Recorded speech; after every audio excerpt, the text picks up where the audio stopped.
mentioned in a previous lecture, the Adams attack has been used very effectively against the Najdorf. The Najdorf kind of nullifies a lot of White's plans in Sicilian, and so this really small, seemingly innocuous move that we'll see that starts out the so-called Adams attack, which is named after a master from like way back in the 1950s, it subtly undermines the e5 move in the Najdorf, and it just leads to a really comfortable attack from White that's very, very difficult for Black to refute. And so this is a really good example of how a really small change in a position can make a big difference because it changes the move order, or it gains a little bit of time, or it changes the structure in a subtle way that ultimately changes the game. So it's very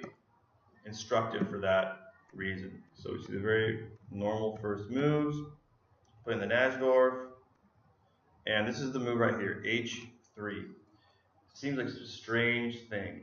And yes, it does keep the bishop and the knight from coming down here, but mostly what it's aimed at doing is counterattacking this position where you have e5 being played, which goes into Najdorf and has the knight go back over to b3. And it's a slight improvement because now when Black plays d5, they play immediately. Instead of going to b3, the knight can go to e2. It's not blocking anything in here because we're going to fianchetto the bishop and play g4. And so by playing h3, it allows this harmonious development of White's pieces into this new setup where you fianchetto the bishop here, you're going to play g4 with the pawn, and you're going to play knight to g3. And you get all your pieces mobilized over here on the king side, and Black can't really do much except for do its normal development.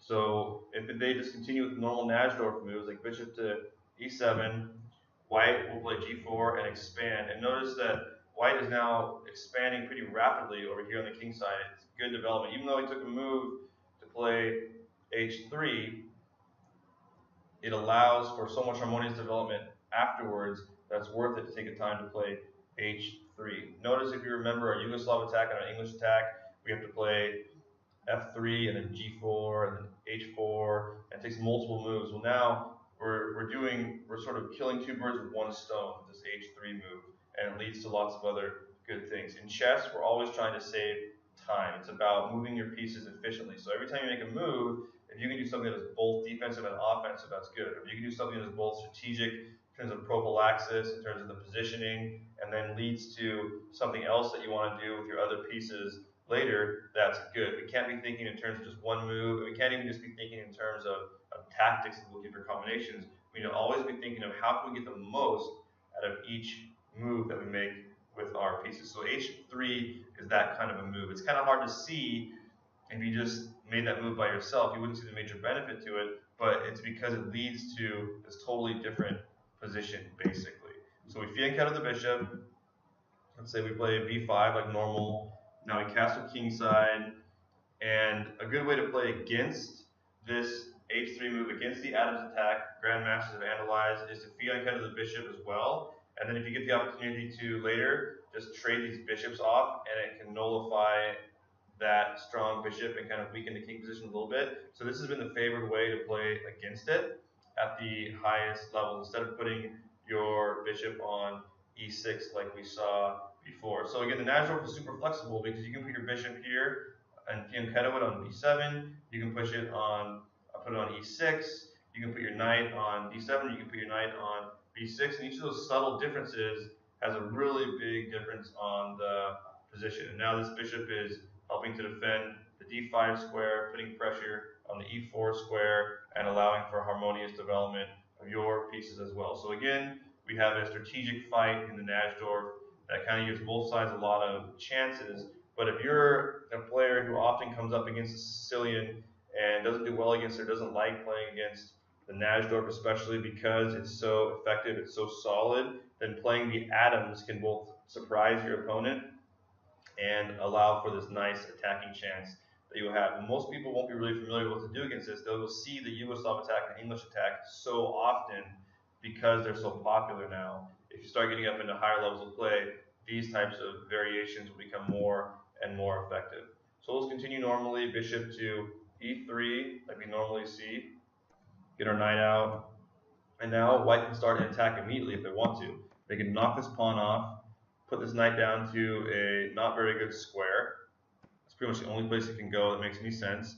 And now white is already expanding and putting pressure on the king side. He can easily start moving his other pieces over in this direction, and you've got yourself a good attack going in the Najdorf, which is known for being solid and not easily attacked. It doesn't have the fianchetto bishop position that allows for the Yugoslav attack and the castling on the opposite side. The reason that we play d5 is because it knocks that knight back and it puts our pawns in the center, right? We're usually fighting for the center. It allows us to have a solid position, and then we can play b5, and we can expand the queen side, and we get lots of good chances. But in the Adams attack, all of a sudden, the pawns come down really fast, and the pieces come over to the king side really quickly, and white is almost guaranteed to get some sort of pressure, some sort of attack going here against the black position. So it's a really good opening for surprise. It's a really good opening. Just if you don't like to play against the Najdorf, usually, black kind of has to untangle here. He doesn't want to play d5. He can play this move b5 right away, but the knight can now come down, and it's kind of annoying. So it's kind of tricky. We can play this knight, try to improve this knight, maybe expand and play d5 now, or maybe just reroute the knight to e6, which probably would be a good thing to do. It's tough for black to find a lot of good moves here, and so especially when you're playing blitz, putting your opponent in any position where they're on the back foot, where they're having to think a lot, or where they're unfamiliar with the position is a good strategic choice. So the Adams attack is a good strategic choice. So most people will be unfamiliar with it. They're used to the other openings. They have to take more time to think about their moves. They can more easily make a mistake. Meanwhile, your plan is very clear. You can just bring your pieces over. Look, you can bring the queen even right now all the way over here to h5 or h4, right across from the king. It's very dangerous. Notice his knight can come down, his pawns can come down, and black's pretty much going to be forced to play defense. He can't easily get his pieces over depending on what he does. He's going to probably want to try to trade some pieces off here if he can. But in this case, notice it fails. He's got too many to lose material in this case. Actually, that would have worked out well if he were able to successfully do that. But white simply doesn't have to take. He can just let it go there and continue to rapidly advance or attack. Okay.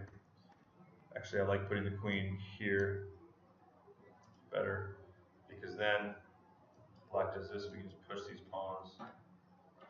There's a tactic there. Can't let that happen. Okay, so there's lots of calculating that you need to do. The goal of my courses isn't to show you all the combinations and tactical variations. A computer can do that, right? And it's super complicated. The goal is to show you guys the patterns, the positions, and the typical setups, things that you want to be able to think about. You're going to have to do your own calculating in the game.